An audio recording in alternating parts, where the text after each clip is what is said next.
오늘은 기도와 성령으로 역사하는 교회라는 제목으로 여러분들과 은혜를 나누기 원합니다. 그리고 오늘 나누는 이 말씀은 본래 1월 달부터 매달 첫 번째 주에 올 한 해 우리 교회와 우리 성도님들이 함께 집중하고 힘쓰기 원하는 것, 그것에 대한 일련의 설교 가운데 마지막이 되어집니다. 올해의 표어를 예수의 심장이 뛰는 교회라고 우리가 정했고, 그리고 이 심장이라는 것은 우리 마음의 중심을 이야기하는데, 이 중심이 예수님과 같은 자가 되어야 우리가 이 땅 가운데 예수님의 사람이라고 불리는 귀한 인생이 된다라고 말씀을 드렸습니다. 그리고 같은 중심을 가졌다라는 것은 곧 같은 행동을 하는 것이다 라는 이야기를 드렸습니다. 그리고 같은 행동이 무엇인가? 예수님께서 이 땅에 오셔서 행하신 일을 요약해 주고 있는 마태복음 9장 35절 말씀을 보면, 예수님의 이 땅에서의 삶이 다음과 같은 세 가지의 큰 행동으로 요약될 수 있다라고 말합니다. 가르치시고, 전하셨고, 고치셨다. 예수님께서 이 땅에 오셔서 행하신 많은 일들을 크게 우리가 묶으면 가르쳐 주시고, 전하셨고, 그리고 고쳐 주신 것이다 라고 말씀을 드렸고, 이 세 가지를 우리가 2월과 3월과 4월에 하나씩 살폈습니다. 이제 그리고 살피게 됩니다. 2월 달에는 예배와 말씀의 심장이 뛰는 교회, 예수님의 가르치심을 받는 교회가 되자라는 이야기를 드렸고, 그리고 3월 달 두 번째는 전하는 교회. 그런데 전하는 것은 비단 전도하는 것이 아니라 주님께서 전도하신 이유가 우리에 대한 사랑이었으니까, 영혼에 대한 사랑이었으니까 이 땅에 있는 영혼들을 사랑하는 사람들이 되고, 이 땅에 있는 영혼들을 사랑하는 그 심장이 뛰는 사람이 되자 우리가 이렇게 말씀을 함께 나누었습니다. 오늘은 마지막 세 번째입니다. 고치심. 고친다라는 것은 영어로 하면 힐링이 될 겁니다. 우리가 사는 이 시대는 힐링이 대세인 시대라고 말할 수 있습니다. 어디에 가든지 힐링이라는 말이 우리 눈과 귀에 들어옵니다. 뿐만 아니라 우리가 사는 이 시대에 또 많이 하는 말, 디톡스라는 말이 있습니다. 무슨 내용인가 보았더니, 우리가 좋은 음료나 주스나 이런 것들을 만들어서 마시는 것, 그것을 특별히 디톡스라고 부르더라라는 겁니다. 그런데 여러분, 이 디톡스라는 말, 톡스라는 말은요, 본래 긴 말을 줄인 것인데 그 뜻이 뭐냐면 독이라는 뜻입니다. 독. 그러니까 디톡스라는 말은 무슨 뜻이냐면 독을 뺀다, 독을 중화한다 라는 겁니다. 독을 빼낸다는 말, 별로 좋지 않은 말이라 사람들이 안 쓸 것도 같은데 주스나 음료를 만들어 먹으면서 이와 같은 말을 씁니다. 우리에게 꼭 필요한 것, 사람들이 집중하고 사람들이 큰 관심을 갖고 있는 것, 오늘 우리가 살피기 원하는 것이 바로 이것입니다. 고치는 것. 이 고치는 것에 대해서 말씀을 준비하면서, 사실은 고치는 것, 전하는 것은, 처음에 가르치는 것은 우리가 예수님의 가르침을 받기 위해서 예배할 수 있고, 또 성경 말씀을 보고 배울 수 있는데, 또 전하는 것 역시 예수님께서 사랑하는 것 같이 우리가 전할 수 있는데, 고치는 것은 내가 고칠 수 있나? 내가 고칠 수 있나? 라는 물음을 사실 제일 처음에 하게 되었습니다. 그러면서 성경을 보고 또 우리가 깨닫게 되는 것이, 고치는 것은 내가 주인이 아니라, 내가 주체가 아니라, 내가 고치는 것이 아니라 예수님께서 주인이 되어주시고 예수님께서 주체가 되어주셔서 예수님께서 고쳐주시는 것을 말한다라는 겁니다. 예수님의 심장 중 세 번째 고치심, 이것은 예수님께서 친히 행하시는 것이고, 그리고 우리가 하는 것이 아니라, 우리가 능동으로, 우리가 주체가 돼서 만들어내는 것이 아니라, 우리가 피동으로, 우리가 당하는 자가 되어서, 우리가 받는 자가 되어서 우리 삶 가운데 이루는 것이 되어진다라는 것. 여러분, 고치신다는 것에 있어서 생각할 것이 바로 그것입니다. 우리가 고침을 받아야 된다는 겁니다.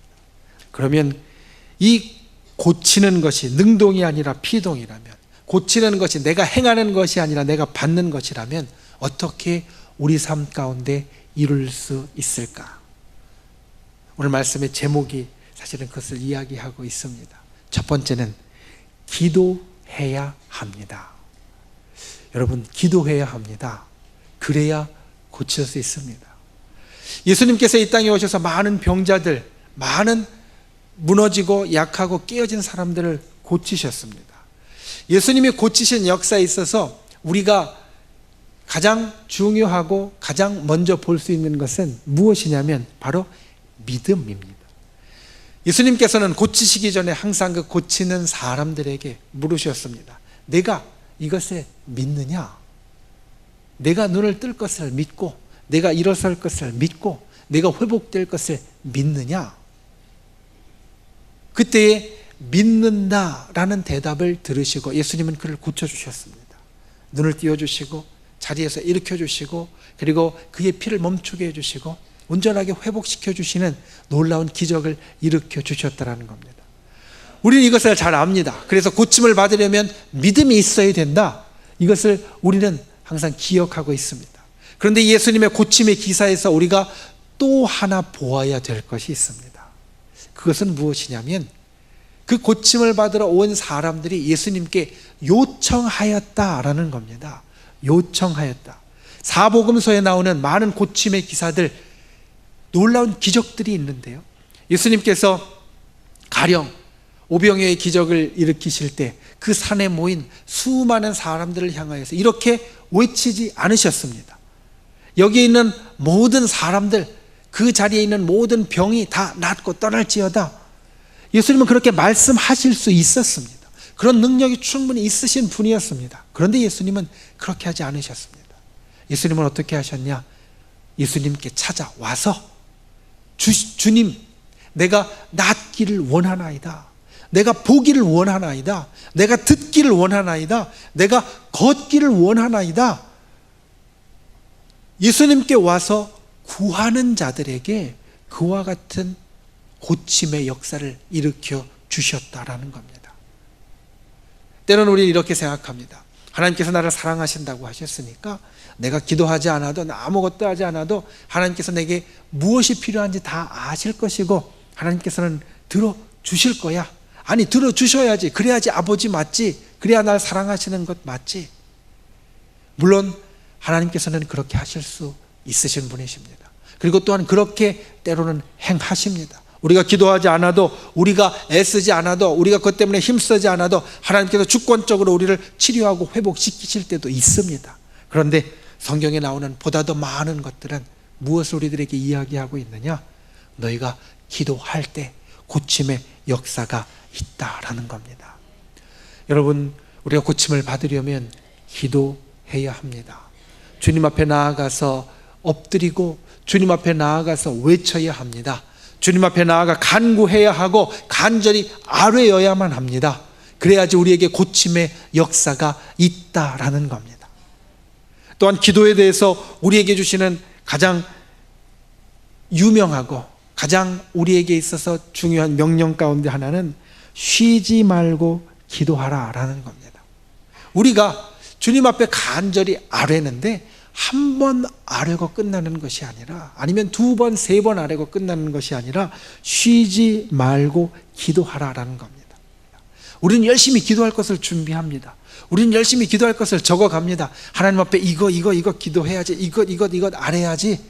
그런데 우리가 기도하러 와서 하나님 앞에 그와 같은 것들을 열심히 아뢰고 나면 그 다음에 하나님이 무슨 말씀을 하시는지, 하나님이 이것에 대해서 어떻게 이야기하시는지, 사실 중요한 것은 우리가 하나님 앞에 아뢰는 것도 중요하지만 하나님께서 해주시는 말씀도 중요한 건데, 아니 그게 더 중요한 건데, 그래야지 거기에서 응답이 있고 역사가 있고 우리가 얻을 수 있는 건데, 우리가 열심히 준비한 것만 가서 읽고 끝나는 그런 기도를 하지 않는가.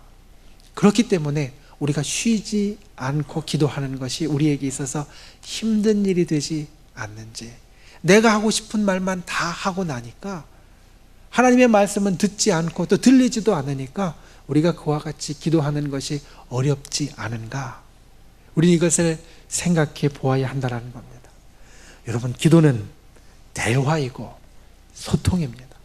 기도는 독백이 아니라, 기도는 나 혼자 외치는 것이 아니라 그 가운데 하나님도 말씀하시고 하나님도 우리에게 대답하시는 대화이고 소통이 되어진다는 겁니다.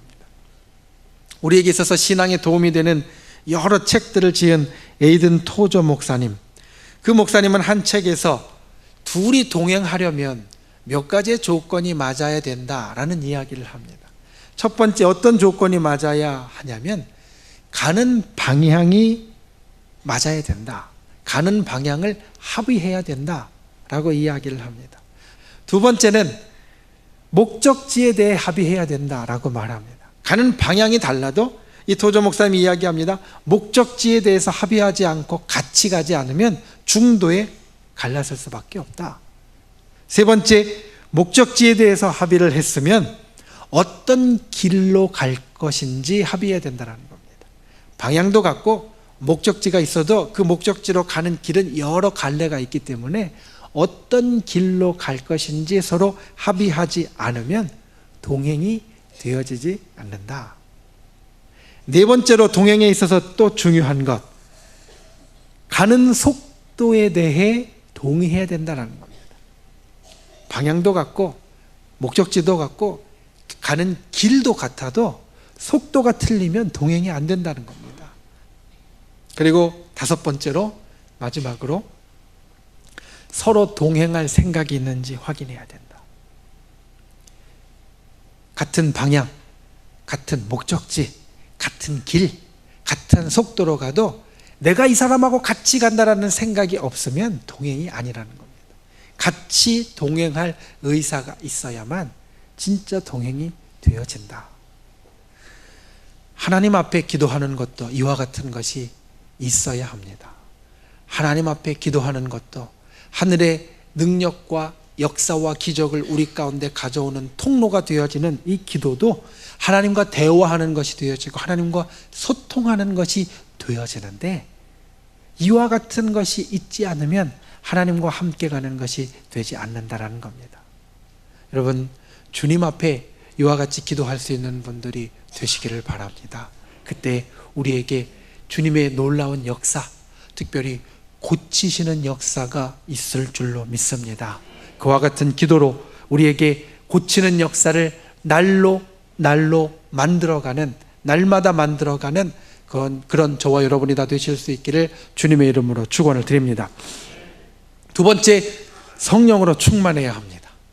예수님의 제자들이 있었습니다. 이 예수님의 제자들은 예수님과 함께하면서 참 행복했고 예수님과 함께하면서 마음이 참 좋았습니다. 왜냐? 그들에게 필요한 것이 있으면 예수님께서 다 주셨기 때문입니다. 배에 타고 있을 때 풍랑을 만나면 예수님께 이야기하면 그 풍랑이 잠잠해졌고, 먹을 것이 없어서 배고파서 예수님께 이야기하면 보리떡 5개와 물고기 2마리를 가지고 다 먹을 것을 만들어 주셨고, 숙소가 없어서 예수님께 이야기하면 저 멀리 가서 주님께서 유하시겠다라고 이야기해라 라고 하면 잠잘 곳이 생겼고, 예수님의 제자들은 예수님과 함께 하면서 모든 것이 해결되고 모든 것이 다 이루어지는 행복한 삶을, 행복한 시간을 보냈습니다. 그런데 어느 날 갑자기 예수님이 이야기하십니다. 이제 내가 너희를 떠나야 되겠다. 이제 내가 십자가를 지어야 하고 내 생명을 내어주어서 너희를 떠나야 되겠다. 제자들이 당연히 근심했을 겁니다. 걱정했을 겁니다. 마음 가운데 고민이, 두려움이 있을 겁니다. 그런데 그 말씀을 하신 예수님이 이 제자들의 마음을 보시고 이야기하십니다. 그런데 내가 떠나면 또 다른 보혜사가 너희에게 와서 너희를 도울 것이다. 너희와 함께 할 것이다. 여러분, 그것이 바로 성령님, 예수님의 영인 성령님이 되어주신다는 겁니다. 로마서 8장 26절은 성령님께서 우리들에게 해주시는 일 가운데 중요한 것 하나를 우리들에게 이렇게 말씀하십니다. 성령이 우리의 연약함을 도우시나니 우리는 마땅히 기도할 바를 알지 못하나 오직 성령이 말할 수 없는 탄식으로 우리를 위하여 친히 간구하시느니라. 성령께서 우리를 도와주시고 때로는 우리가 기도할 수 있는 힘이 없을 때에도 우리를 위하여 기도해 주심으로 우리를 붙잡아 주시고 우리를 일으켜 주시는 분이 되어 주신다라는 겁니다. 예수 그리스도의 영이 우리와 함께 있어야만 우리에게 이와 같은 고치는 역사가 나타날 수 있습니다. 우리가 때로는 넘어질 때에도, 우리가 때로는 쓰러질 때에도, 부족할 때에도, 연약할 때에도, 힘이 없어질 때에도 성령께서 우리를 붙잡아 주시고 우리에게 힘을 주시고 능력을 주시고 우리를 위하여 기도해 주시고 우리를 일으켜 주신다라는 겁니다. 그러니 우리가 예수 그리스도의 능력 있는 그 고침의 역사를 우리 가운데 가지려면 이 성령과 함께 해야 합니다. 특별히 이것이 우리에게 있어서 오늘 이 시대에 더 중요합니다. 아까 말씀드린 대로 힐링이라는 것이 대세가 되었습니다. 힐링은 고치심입니다. 여러분, 가령 여러분의 팔이 다쳤다라고 생각해 봅시다. 무슨 일을 하다가 다쳤습니다. 팔의 뼈가 부러졌습니다. 그래서 이걸 고쳐야 됩니다. 그러면 어떻게 합니까? 병원에 가서 사진을 찍고 기부스를 합니다. 그리고 약 한 달 정도가 돼서 이 기부스를 풉니다. 그동안 고정해 놓았던 것을 풉니다. 그러면 여러분, 왜 이 다친 팔, 아픈 팔을 고치셨습니까? 그냥 바라보면서 다 고쳐졌구나, 그냥 흐뭇하려고, 좋으려고, 아니면 그냥 보기 좋으라고? 우리는 그래서 고치지는 않습니다. 고치는 이유는 이 팔을 다시 쓰기 위함입니다. 그렇죠? 그냥 보기 좋으라고 고치는 것 아닙니다. 그냥 괜찮으라고 고치는 것 아닙니다. 고치는 이유는 이것에 다시 소용이 있고 이것을 쓰기 위함입니다. 힐링이 대세인데 힐링한 다음에 무엇이 있습니까?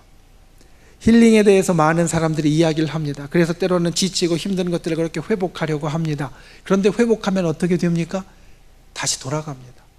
다시 돌아가서 다시 회복해야 되고, 다시 돌아가서 다시 회복해야 되고, 사람들이 이 다람쥐 쳇바퀴 도는 것과 같이 그냥 힐링이라는 것, 고친다는 것에만 묶여서 계속해서 거기만 왔다 갔다 맴돌고 있다는 겁니다. 왜 그러냐면 이 고친 것에 맞는 쓰임새, 또 이 고친 것에 제대로 된 목적을 찾지 못했기 때문입니다. 예수님께서 한 번은 제자들에게 이와 같은 말씀을 하십니다. 자, 너희가 잘 들어라. 한 여인이 있는데 이 여인이 귀신 들려서 그동안 참 고생을 했었다. 그런데 이 여인에게 한 번은 능력으로 이 귀신이 쫓겨나갔고, 그리고 그의 마음과 그의 육신과 모든 것이 깨끗하게 청소되어서 이제 말끔하게 되어졌다.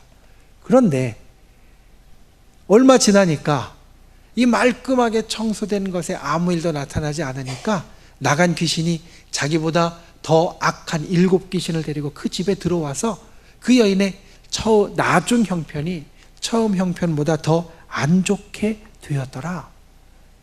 마태복음 12장에 예수님께서 비유로 이야기해 주시는 말씀입니다.